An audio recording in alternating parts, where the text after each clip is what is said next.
नमस्कार, स्वागत है आपका बनारसी किस्से के बिल्कुल ताज़ा एपिसोड में। आज हम यहाँ एक बड़े ही गंभीर और संवेदनशील मुद्दे पर बात करने के लिए जुटे हैं।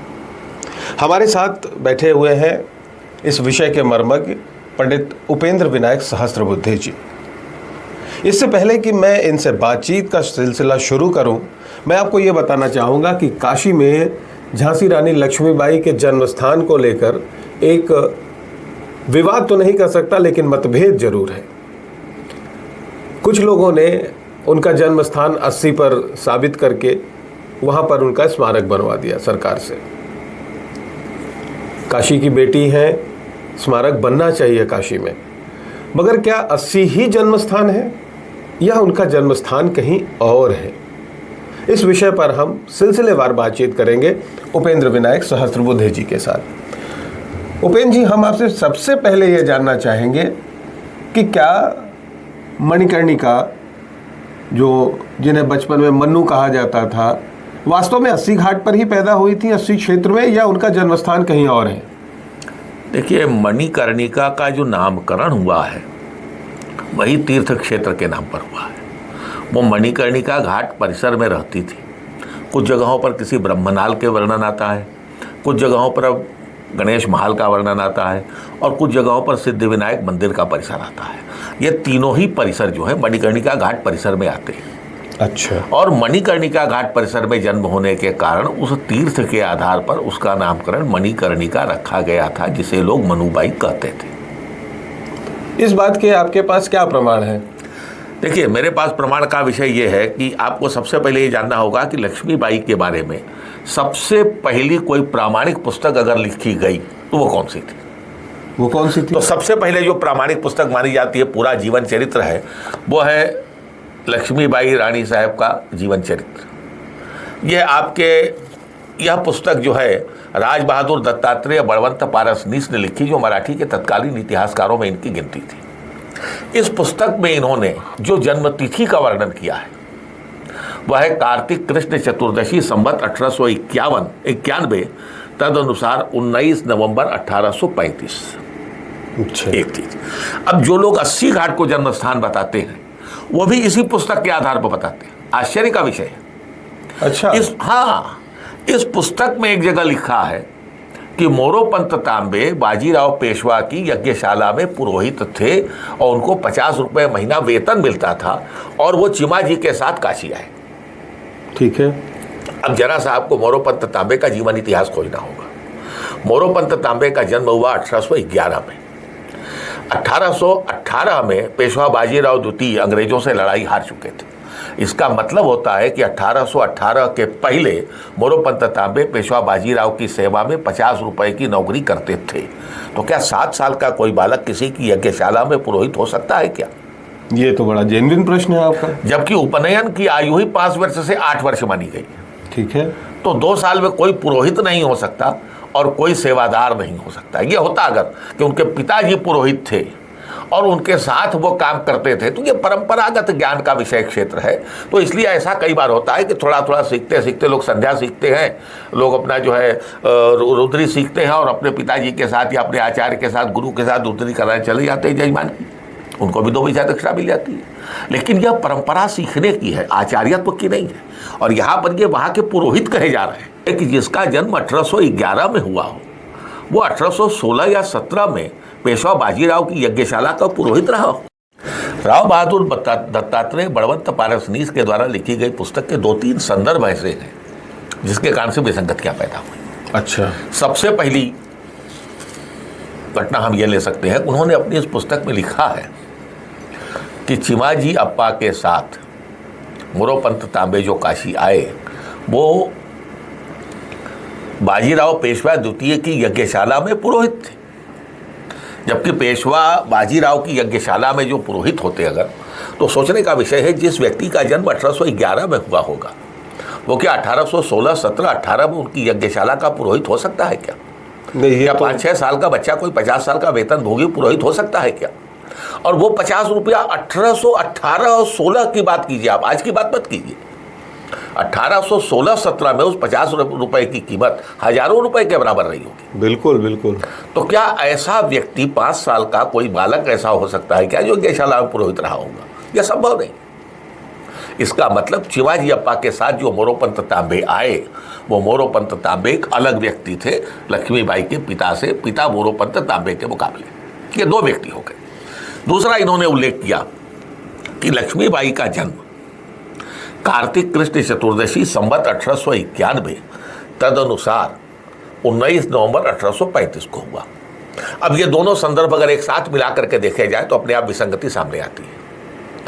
1830-31 में कुछ पुस्तकों में चिमाजी अप्पा के निधन का वर्ष 1830 लिखा है, कुछ लोगों ने 1831 लिखा है। अगर 1830 और 31 को निधन का वर्ष हम मान लें तो उसके बाद चिमाजी का पूरा परिवार पूना वापस चला गया पूरे लाव लश्कर के साथ। मतलब उनके साथ जितने लोग पूना से आए थे सारे लोग पूना वापस चले गए। ऐसे में मोरोपंत यहाँ क्या कर रहे थे? क्योंकि इनकी जन्मतिथि तो 1835 दी है। तो 1835 में जब चिमाजी का कोई साम्राज्य अस्सी और भदैनी के पास था ही नहीं तो वहाँ उनका कर्मचारी क्या करता? नंबर 3, इसी पुस्तक में एक विसंगति और है कि लक्ष्मीबाई का जब विवाह हुआ वो 1842 में हुआ। अच्छा। जबकि लक्ष्मीबाई के विवाह के समय उसकी आयु का उल्लेख करीब 13, 14, 11, 12, 13 ऐसे उल्लेख आपके बाधा प्रवास गोडसे भट्ट जी की पुस्तक है जो उन्होंने उस वक्त यात्रा कर रहे थे, उन्होंने अपनी उस पुस्तक में लिखा है कि उनको मोरोपंत तांबे ने बताया कि जिस वक्त शादी हुई उस वक्त मेरी बेटी की उम्र यही कोई 13-14 साल रही होगी। तो अगर 35 में पैदा हुई तो 42 में 13-14 साल उम्र हो सकती है क्या? ये भी नहीं हो सकती। ये भी नहीं हो सकती। इन विसंगतियों के आधार पर लोगों ने अपने अपने तर्क खोजने शुरू किए बजाय इसके कि यथार्थ में जाने का प्रयास करें कि सच क्या हो सकता है। तो ये 80 पर जन्म स्थान कैसे घोषित कैसे हो गया? बताता हूँ आपको मैं। 80 पर जन्म स्थान के लिए लोग कहते हैं यहाँ लक्ष्मीबाई का बाड़ा है। किसी ने मणिकर्णिका का बाड़ा होने की बात आज तक नहीं कही। मराठी संस्कृति में शादी के बाद महिला स्त्री का नाम बदल जाता है। प्राय आपदाई लोग बदलते हैं क्योंकि अब सरकारी कागज पत्र बहुत सारे होते हैं, लेकिन पहले नाम बदल जाता था। जैसे मोरोपंत की पत्नी का नाम पहले गोदी गोदावरी ऐसा कुछ था जो बाद में बदल करके मंदाकिनी भागीरथी बाई हो गया। अच्छा। क्योंकि गंगा तट पर उनका विवाह तो यहीं बक्के महल में अगर आप कभी गए होंगे तो काठ की हवेली का अवशेष अब है, पत्थर का ढांचा केवल, वहीं पर उनका विवाह हुआ था मोरोपंत तांबे का भागीरथी बाई से। अब इन सारी चीज़ों को देखने के बाद सबसे पहला यह करने की आवश्यकता थी लोगों को कि पता करते कि ये जो राव बहादुर दत्तात्रेय बलवंत पारसनीस ने पुस्तक लिखी, इस पुस्तक को लिखने का अभिप्राय क्या था, यह पहली पुस्तक क्यों हुई। इस पुस्तक की पहली पुस्तक होने का कारण यह था कि पूना में एक बसंत व्याख्यान माला होती है, उस समय भी होती थी, आज भी होती है। वसंत व्याख्यान माला में एक कथावाचक जो है कथा पढ़ रहे थे और कथा पढ़ते पढ़ते जैसे आप जानते हैं कि जन समुदाय को आकर्षित करने के लिए लोग अनेक किस्से कहानी बताते हैं, तो उसमें लोगों ने लक्ष्मीबाई के बारे में उन्होंने कुछ चटपटे किस्से बताने का प्रयास किया। तब तक पूना में लक्ष्मीबाई के बारे में किसी को कोई जानकारी नहीं थी। अब उसके बाद जब 25 साल पूरे हुए तो लोकमान्य तिलक जी ने एक आयोजन करने का प्रयास किया 25वें वर्ष के अवसर पर। तो उन्होंने ये किस चीज का 25वां वर्ष, ये जो स्वतंत्रता संग्राम 1857 के 25 वर्ष, हाँ 57 का जो स्वतंत्रता तो संग्राम, उस समय जो है वसंत व्याख्यान माला में चूंकि लक्ष्मीबाई का उल्लेख आया, और आपको मालूम होगा आप पत्रकारिता से हैं कि हिंदुस्तान में सांस्कृतिक पत्रकारिता का प्रारंभ ही लोकमान्य तिलक जी ने किया था, जो सांस्कृतिक कार्यक्रमों की समाचार पत्रों में स्थान देते थे जी। वसंत व्याख्यान माला का सारांश भी समाचार पत्रों में छपा केसरी में। अच्छा। उस केसरी को लक्ष्मीबाई के दत्तक पुत्र दामोदर राव ने इंदौर में पढ़ा। पढ़ने के बाद उन्होंने उस पर आपत्ति की और उस आपत्ति को उन्होंने तिलक जी के अखबार में भेजा केसरी में। अच्छा। केसरी में भेजने के बाद तिलक जी ने उनको पत्र लिखकर भेजा, आपके पास जो भी प्रमाण है वो हमको दीजिए आप। और वसंत व्याख्यान माला में जो शास्त्री जी थे उनसे ही मांगा, भाई आप भी प्रमाण दीजिए आपने जो कहा है। अंत में जब दामोदर राव ने कुछ प्रमाण उनके पास भेजे तो तिलक जी ने केसरी में क्षमा याचना भी की कि जो गलत छपा है उसके लिए प्रकाशन समूह क्षमा चाहता है। उस समय उनके पास जो भी कागजात आए उन सारे कागजातों को लेकर उन्होंने अपने साथ उनके केड़कर थे तो उनको दिया और इन लोगों ने मिलकर के उन कागजातों का जब अध्ययन किया तो उस समय के चूंकि इतिहासकार थे दत्तात्रेय बलवंत पारसनीस, तो वो सारी चीज़ें इनको सौंपी कि आप इसके ऊपर एक चरित्र लिख करके पूरा जो है जिसको कहते हैं एक पुस्तकाकार इसको बनाइए कि लक्ष्मीबाई का पूरा जीवन चरित्र महाराष्ट्र के लोगों को पता चले, क्योंकि तब तक किसी को पता नहीं था। अब इन्होंने क्या किया, जो उनसे कागज मिले, जो उनको झांसी से कागज मिले, जो उनको अंग्रेजों से कागज मिले, जो उनको बाकी जगहों से कागज मिले, इन सारे कागजातों को मिला करके एक संग्रह करके इन्होंने लिखा उसमें कि मैं कहीं गया नहीं हूं, ये कहीं गए नहीं थे उस समय। इस पुस्तक में इस बात का जिक्र है कि वो कहीं गए नहीं? नहीं, इस पुस्तक के लिखने के पहला इसका अगर आप अंक पढ़िएगा, हाँ। इस अंक में तो तिथि का वर्णन ही नहीं है, खाली वंद्य कार्तिक कृष्ण वंद्य। कार्तिक कृष्ण कौन सा, प्रतिपदा की अमावस्या? यह तो प्रकाशकों को भी ये 80 का जो स्मारक के माध्यम से भरमाने का प्रयास किया जा रहा है और साक्ष्यों को मिटाने का प्रयास किया जा रहा है। हकीकत क्या है 80 की? हकीकत क्या, वो भी आपको बता रहा हूं मैं। अब इन सारी परिस्थितियों में इन्होंने उसके जन्म का विवरण कहां से प्राप्त किया? लक्ष्मीबाई की विमाता से, मोरोपंत तांबे की दूसरी पत्नी जो झांसी में मुरली मनोहर मंदिर में रहती थी, उनसे उन्होंने प्राप्त किया। उसके आधार पर उन्होंने जन्म तिथि लिखी। झांसी राज्य से विवाह की तिथि अंग्रेजों के द्वारा प्राप्त हुई, तो गंगाधर राव का पहला विवाह था वो 1842 में हुआ था। उस समय वो राजा नए नए हुए थे और झांसी से करीब 50 किलोमीटर दूर एक जगह है, वहां की उनकी जमींदारी थी। उनका पहला विवाह हुआ था और लगभग साल भर में पहली पत्नी का देहांत हो गया था। उसके बाद उनका दूसरा विवाह नहीं हो रहा था, दूसरा विवाह लक्ष्मीबाई के साथ हुआ।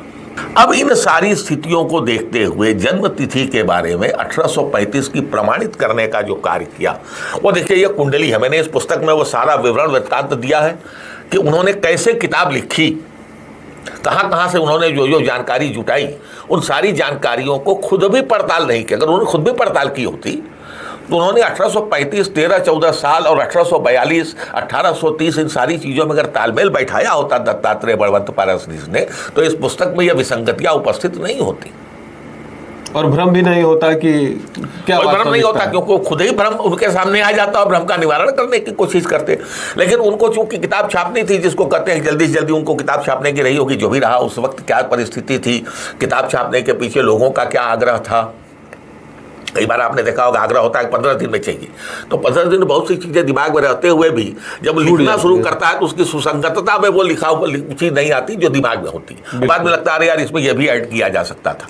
तो जो कुछ भी रहा हो, यह पहली पुस्तक है प्रामाणिक पुस्तक जो उनके ऊपर जीवनी लिखी गई। दूसरी प्रामाणिक पुस्तक मानी जाती है माझा प्रवास। ये गोडसे भट्ट जी की पुस्तक है और यह यात्रा विवरण है जो गोडसे भट्ट जी के मरने के 50 साल बाद छपी। अच्छा, अब इस पुस्तक को उन्होंने यात्रा विवरण जैसे लिखा जाता है, तो गोडसे भट्ट जी ने यात्रा विवरण एक लिखा था और यात्रा विवरण को उन्होंने लिख करके छोड़ दिया था मुड़ी में। मुड़ी मतलब एक जिसको आप कह सकते हैं आजकल की जो एक शॉर्ट हैंड टाइपिंग को कह सकते हैं आप, उस हिसाब से लिख करके छोड़ दिया था। लिख करके जब छोड़ दिया तो जब 50 साल पूरे होने को आए स्वतंत्रता, प्रथम स्वतंत्रता आंदोलन के, तब ये लगा कि यार ये पुस्तक को पुस्तकाकार रूप से छापा जाए।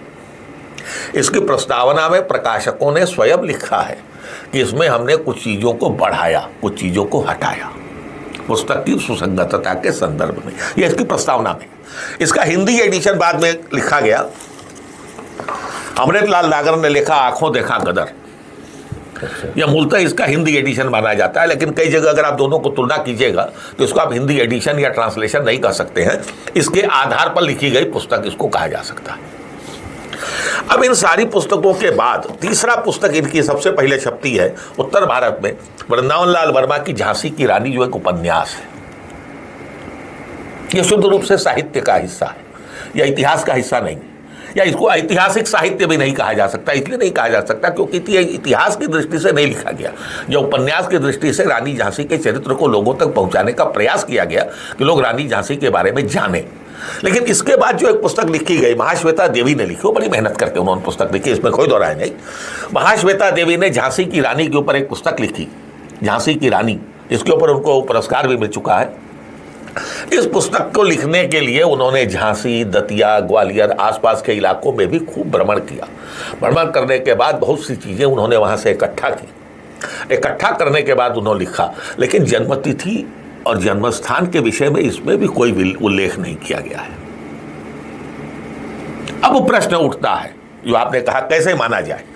अगर जन्म तिथि 1835 की है, जो कि कुंडली भी है इसमें, और इस कुंडली का भविष्य फल भी इसमें शामिल किया गया है कि ये अगर कुंडली है तो इस कुंडली का भविष्य फल क्या है, मैंने कुंडली कहाँ से मिली है और भविष्य फल किसने लिखा है, या जानबूझकर उसका उल्लेख नहीं किया है क्योंकि सरकार उसको नष्ट करने का प्रयास कर सकती है, ऐसा मेरा विश्वास है। इसमें सरकार का क्या मैं बताता हूं। इंटरेस्ट होगा कि ये है सरकार की बहुत बड़ी भूमिका है क्या, और सरकार साक्ष्य को नष्ट करने में बड़ी तेजी से लगी हुई है। अब मैं आपको 2-3 उदाहरण बताता हूँ। अगर आप घाटों के बारे में पढ़ेंगे, सबसे पहले पूरा मणिकर्णिका घाट से लेकर सिंधिया घाट तक पूरा का पूरा एक घाट वीरेश्वर घाट था।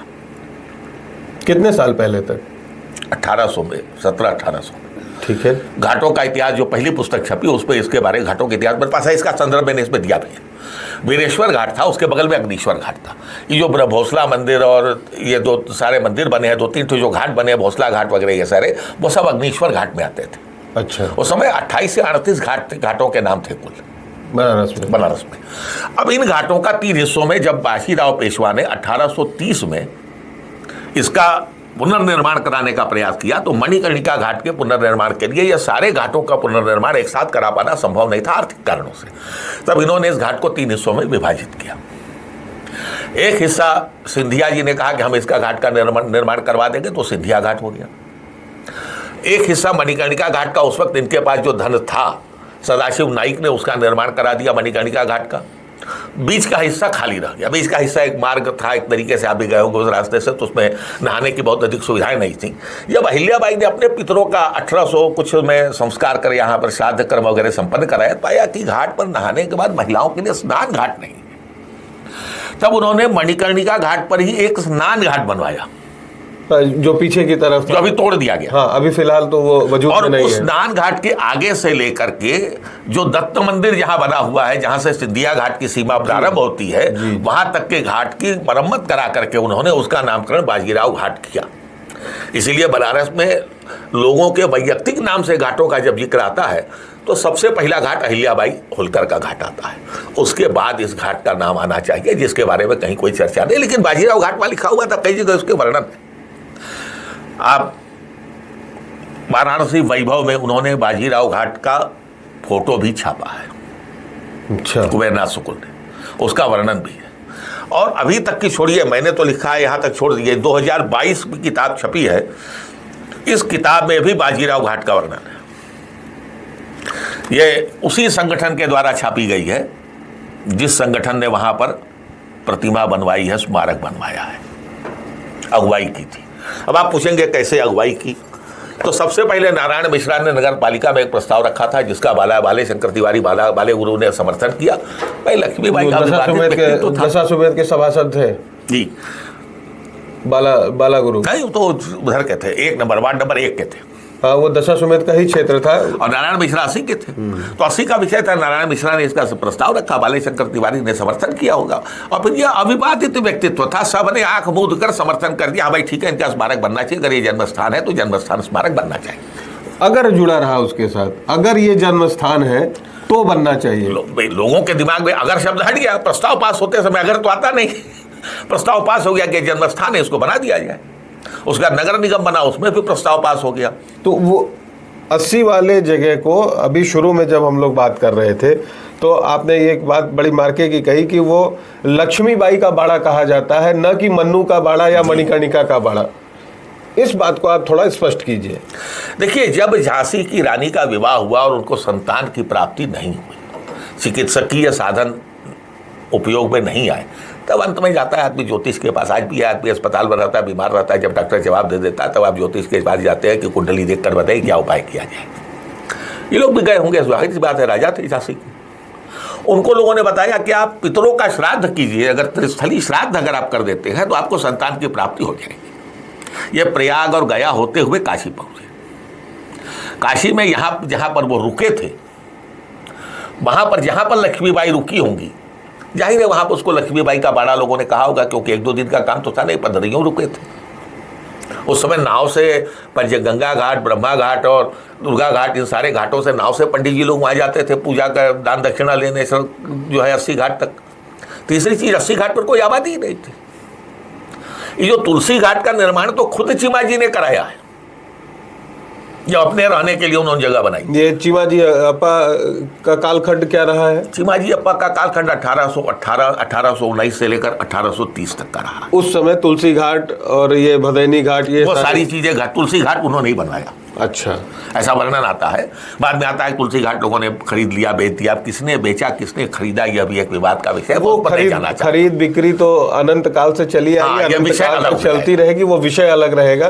तो लक्ष्मीबाई का बाड़ा वहां पर जो कहा जाता है, तो जहां लक्ष्मीबाई आकर के रुकी होंगी उसे लक्ष्मीबाई का बाड़ा कहा जाएगा, न कि उसे मणिकर्णिका बाई का बाड़ा कहा जाएगा। और दूसरी चीज, जब मणिकर्णिका पैदा हुई तब इनके पास किसी प्रकार की बड़ी जमींदारी भी नहीं थी, क्योंकि 1818 में जो इनकी जमींदारी थी चित्रकूट, बांदा, इन सारे एरिया में, वो सारी चीज़ें नष्ट हो चुकी थी। और इनके पिताजी का निधन हो चुका था मोरोपंत के। मोरोपंत के पिताजी के निधन के बाद उनकी माताजी के साथ मोरोपंत बनारस आ गए थे अपने भाई के पास, सदाशिवराव के पास। उनके भाई सदाशिवराव बनारस में रहते थे। यह पेशवा बाजीराव की निजी संपत्ति थी। पेशवा बाजीराव घाट पर जो सिद्धि विनायक मंदिर और ऊपर गणेश महल था, उसकी वो देखरेख करते थे। उसी पेशवा महल में पेशवा बाजीराव की माताजी राधाबाई 1830 में आकर के रह चुकी है। अच्छा, इसका भी वर्णन इतिहास में। तो वो पेशवा भवन अभी भी है? अब खत्म हो गया, सब नष्ट हो गया, सब कब्जा हो गया, किसी के नाम पर कुछ भी नहीं है। नहीं, मतलब वो अपने मंदिर के बाहर इतना बड़ा एक शिलालेख लगा हुआ था। अच्छा, कि लक्ष्मीबाई का जन्म यहीं हुआ था।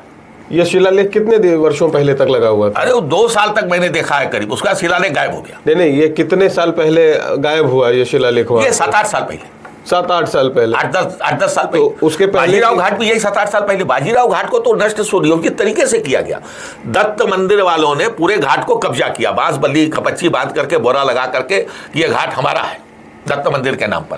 और उसका पीछे की दीवार की ईंटें निकाल करके बाजीराव घाट जो लिखा हुआ था उसको सब नष्ट करके उसको एक सुंदरीकरण के नाम पर एक अलग डिजाइन बना दी गई। और उसका नामकरण भी कुछ लोगों ने कुछ दिन तक फर्जी तरीके से मणिकर्णिका कुंड घाट करने का प्रयास किया। एक कार्यक्रम में जब आए थे वहाँ के विकास प्राधिकरण के सचिव, तो मैंने उनसे पूछा कि ये कैसे हो गया। बोले नहीं, मणिकर्णिका कुंड घाट कोई नहीं है। और 2 दिन बाद मैंने जाकर देखा तो जहाँ जहाँ मणिकर्णिका कुंड घाट पेंट से लिखा था, सब लोगों ने खुरच करके मिटा दिया था। अब ये लोग गवाह बताते हैं कि वहाँ पर भी पेशवा घाट है मानसरोवर घाट के पास। अरे भैया, सबसे पहले ये तो बताओ पेशवा कौन थे? कुछ लोग तो इस भ्रम में हैं कि जिस बाजीराव ने अंग्रेजों के सामने समर्पण किया वही बाजीराव थे जो कहते हैं कि 41 युद्ध में लगातार जीते हारे नहीं। आपको सबसे पहले पेशवाओं का इतिहास पढ़ना होगा। उस पेशवा बाजीराव का कालखंड 1820 से 1840 तक था। पेशवा बालाजी बाजीराव का कालखंड 1840 से 1860-61 पानीपत के युद्ध के बाद तक था। तो पेशवा शब्द सब में लगता गया।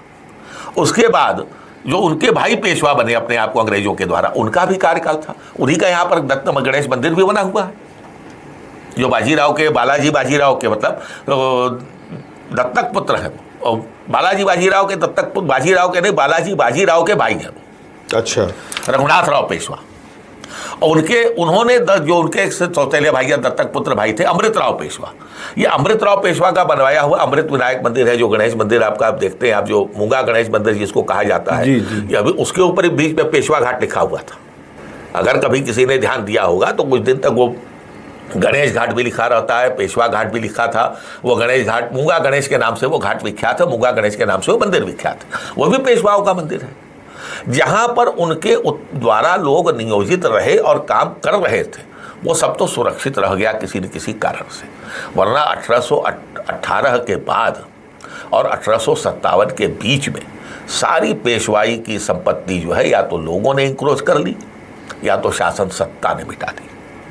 एक तो जो जन्मतिथि को लेकर लक्ष्मीबाई के जो भ्रम है, जो उत्तर भारतीय पंचांग है और जो महाराष्ट्र के और उस क्षेत्र के पंचांग है, उनमें महीने का जो क्रम है वो लगभग 1 महीने आगे पीछे चलता है। तो क्या ये भी एक वजह है? जन्मतिथि को लेकर इस दुविधा का जो जन्म हुआ है वह तो मैं कहूँगा इन लोगों की लापरवाही का नतीजा है, जिनको इस बात का ज्ञान न हो कि उत्तर भारतीय पंचांग पद्धति की गणना कृष्ण पक्ष की और दक्षिण भारतीय पंचांग गणना जो पद्धति है दक्षिण भारत की, इन दोनों में 1 महीने का अंतर आता है। इसकी वजह क्या है जान लीजिए आप।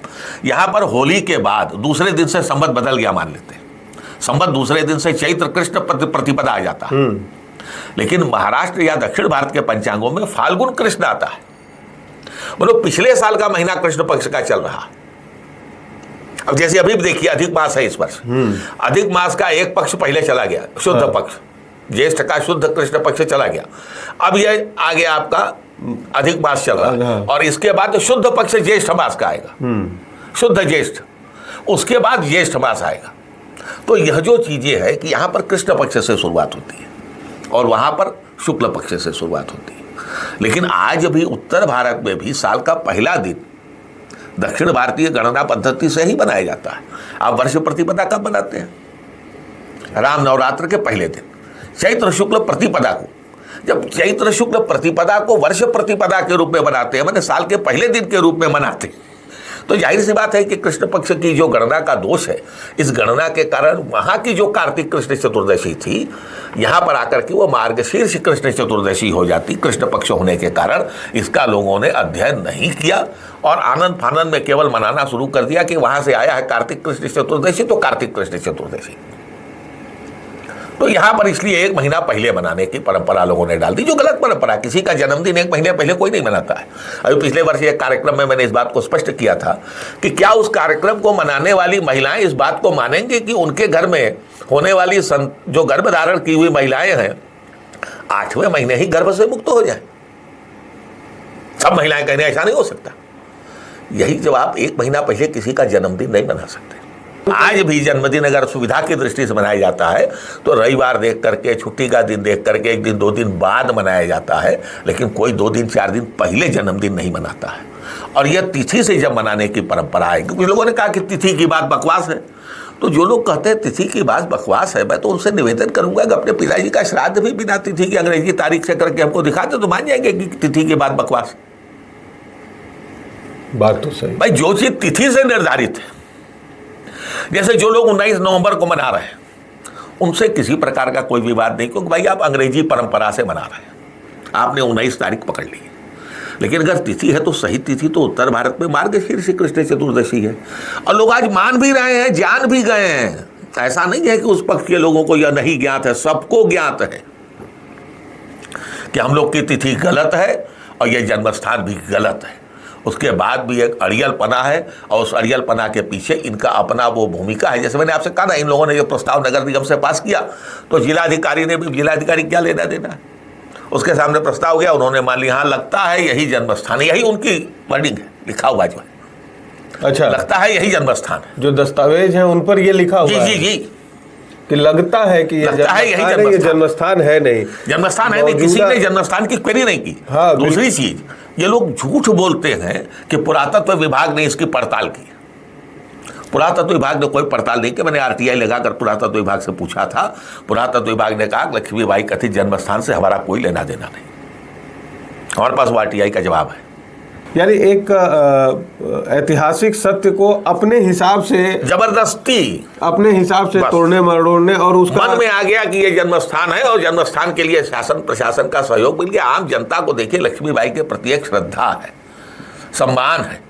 उस सम्मान के लिए अगर आपको कोई जानकारी नहीं है, और मैं कहूँगा कि इस जानकारी के लिए हम लक्ष्मीबाई का एक काम करना चाहते हैं, आपका हमको तन मन धन का सहयोग चाहिए, आपकी जितनी सामर्थ्य होगी आप कर देंगे। बिल्कुल बिल्कुल, इसमें 2 राय, क्योंकि इसमें आपको कोई विवाद की जरूरत नहीं है। आप जानते हैं कि लक्ष्मीबाई महान योद्धा थी, उसने 1857 में अग्रणी भूमिका का निर्वाह किया। लोग तो यह भी आरोप लगाते हैं तो अपने झांसी राज्य के लिए लड़ी थी, इसके लिए आप क्या कहेंगे? उस समय तो जितनी लड़ाइयाँ हुई केवल उत्तर भारत में नहीं हुई। 1857 का गदर पूरे देश में हुआ है। ये 1857 करके है, नारायण केशव बेहरे की पुस्तक है। इसमें उन्होंने पूरे भारत में जो 1857 में हुआ है विद्रोह, उसमें पूरे भारत के विद्रोह को इसमें शामिल किया है। केवल उत्तर भारत में हुआ ऐसा नहीं, दक्षिण भारत, कर्नाटक, महाराष्ट्र, आंध्र प्रदेश, तेलंगाना, आज के जो प्रांत हैं सभी प्रांतों में हुआ है। लेकिन हर जगह चूंकि उस वक्त जैसे इतना मीडिया नहीं था, उस वक्त अखबार समाचार प्रकाशन नहीं था, समाचारों का इस प्रकार से संप्रेषण नहीं था, तो हर जगह एक टेरिटोरियल नेक्सस बन के रह गया सब चीज़ का, ये इस इलाके में लड़े, ये इस इलाके में लड़े। लेकिन अब जो जो नीचे जाएंगे आपको नीचे मिलता जाएगा। बाजीराव के बारे में आप क्यों जाने? क्योंकि उन्होंने दिल्ली तक फतह किया। उन्होंने बाजीराव के बारे में आप क्यों जाने? क्योंकि उन्होंने अटक से कटक तक का मुहावरा आपको दिया। आज हिंदुस्तान में हर आदमी कहता है हिंदुस्तान अटक से कटक तक है। ये मुहावरा आपको दिया किसने? पेशवा बाजीराव ने दिया। बाजीराव के नाम पर मस्तानी को लेकर पिक्चर बन जाती है जिसमें खाली अय्याशी दिखाई जाती है। अगर बाजीराव अय्याश होते, उनका 20 साल का जीवन, 41 लड़ाइयाँ, और पूरे उत्तर भारत तक उन्होंने जो अपना वो जिसको कहते हैं कि परचम फहराया। बाजीराव पेशवा लगातार 41 लड़ाइयाँ लड़े और जीते, और बाजीराव ने महाराष्ट्र के लोगों के बीच में एक संचार किया कि एक दक्षिण के भूभाग को छोड़कर पूरे देश के भूभाग पर हिंदू साम्राज्य जो है कायम करना है। और कहीं हम लोगों ने अपना राजा नहीं नियुक्त किया बाजीराव ने। यह शिवाजी के सिद्धांत, रैयत के शासन के सिद्धांत पर जो आज बात की जाती है, रैयत के शासन का सिद्धांत, वो शिवाजी की देन है। जिस जगह का जो व्यक्ति है वही राजा होगा वहां का। बुंदेलखंड को उन्होंने बाजीराव ने मुक्त कराया, लेकिन बुंदेलखंड को अपने राज्य के अधीन नहीं दिया, उन्होंने छत्रसाल को सौंप दिया। दक्षिण के राजाओं को भी जहां जहां जीते दक्षिण विजय में, वहीं के राजाओं को रीइस्टेब्लिश किया उन्होंने। किसी का राज्य छीना नहीं कहीं इन्होंने। ये हर जगह खाली चौथ वसूल करते थे, लड़ाई का खर्चा वसूल करते थे। जो पानीपत की लड़ाई लड़े, कोई मतलब नहीं था हिंदवी स्वराज्य वालों से या पेशवाओं से, लेकिन चूंकि उन्होंने ये कहा था कि पूरा देश हमारा है। पानीपत पिक्चर में भी इस चीज को बहुत अच्छे दिखाया है कि हम इस देश की मिट्टी के कण के लिए भी जान दे सकते हैं। तो पानीपत की लड़ाई इसीलिए लड़ी गई। और बाजीराव के बाद पूरी पेशवाई में अगर देखा जाए, कुछ लोग कहते हैं बाजीराव को, ये मेरा व्यक्तिगत विचार है, बाजीराव से माधवराव पेशवा कमतर नहीं थे, लेकिन बाजीराव ने चूंकि उस जंग की शुरुआत की, हिंदवी स्वराज्य शासन को पूरे देश तक पहुंचाया। 1760 में सब भस्मीभूत हो गया। जो एक दमखम था मराठों को लेकर के लोग कहते थे, जो वो खत्म हो चुका था। सब जगह लोग विद्रोह में सर उठाने लगे थे। उस विद्रोह को फिर कुचला माधवराव ने। 7 साल केवल पेशवा थे वो, और 7 साल की पेशवाई में एक हारे हुए साम्राज्य को फिर से जिता करके अटक से कटक तक साम्राज्य उनका उत्थान करने का, फैलाने का काम अगर किसी ने किया तो माधवराव ने किया। तो माधवराव का योगदान बाजीराव से कम नहीं है। दोनों का कालखंड अलग अलग है। बाजीराव ने उसका प्रारंभ किया था, जिसका बालाजी बाजीराव के कार्यकाल में नष्ट हो गया। पानीपत के बाद हर जगह छोटे छोटे जो लोग थे वो विद्रोह करने लगे, लेकिन कहीं भी मराठों ने न तो अपनी छावनी बनाई इसके पहले, न तो कहीं मराठों ने अपने सैनिक रखे। जैसा अंग्रेज करते थे, हर राज्य के साथ समझौता किया, भैया हमारे 1000 सैनिक रहेंगे, खर्चा तुम दोगे, तुम्हारे काम आएंगे। ऐसा कभी मराठों ने नहीं किया। चाहे इंदौर रियासत हो, चाहे बड़ौदा रियासत हो, चाहे नागपुर रियासत हो, चाहे रामटेक रियासत हो, चाहे कोई भी रियासत हो, ये सारी रियासतें, सिंधिया स्टेट जो ग्वालियर बना, ये सब बाद में बनी है। अगर इन लोगों ने पहले से ये चीज़ की होती तो शायद पानीपत की लड़ाई होने की नौबत ही नहीं आती। उसके पहले ही सब कुचल दिए जाते, क्योंकि आपको हर जगह से 10-10, 5-5 हज़ार की फौज मिलती, हर जगह से रसद मिलती। आप तो पूना से चले आ रहे हैं, 1600 किलोमीटर, 1800 किलोमीटर दूर फौज लेकर के चले आ रहे हैं, और दूसरी जगह पर आप लड़ाई लड़ रहे हैं जहाँ की, जिसको कहते हैं ना, पर्यावरण से आपका कोई मतलब नहीं, वहाँ के भौगोलिक परिवेश से आपका कोई मतलब नहीं, वहाँ किस प्रकार की प्रकृति है उससे आपका कोई लेना देना नहीं। आसपास छोटे छोटे राजा हैं, उन लोगों को किस तरह से लोगों ने भ्रमित करके अपनी तरफ मिलाया, इसकी आपको जानकारी पूरी नहीं कर सकते, क्योंकि आपको आने में ही 2 महीने लग गए। तो इन सारी परिस्थितियों को देख करके इसको रीराइट करने की जरूरत है। मैं तो आज भी कहता हूं, मत मानिए मेरी बात को आप कि लक्ष्मीबाई का जन्म 1835 में हुआ, मत मानिए मेरी बात को आप कि रानी लक्ष्मीबाई का जन्म 80 में नहीं हुआ, लेकिन यह बात जान लीजिए कि जो आज इतिहास पढ़ाया जा रहा है वह इतिहास का विकृत पक्ष है, इतिहास का भ्रमित पक्ष है।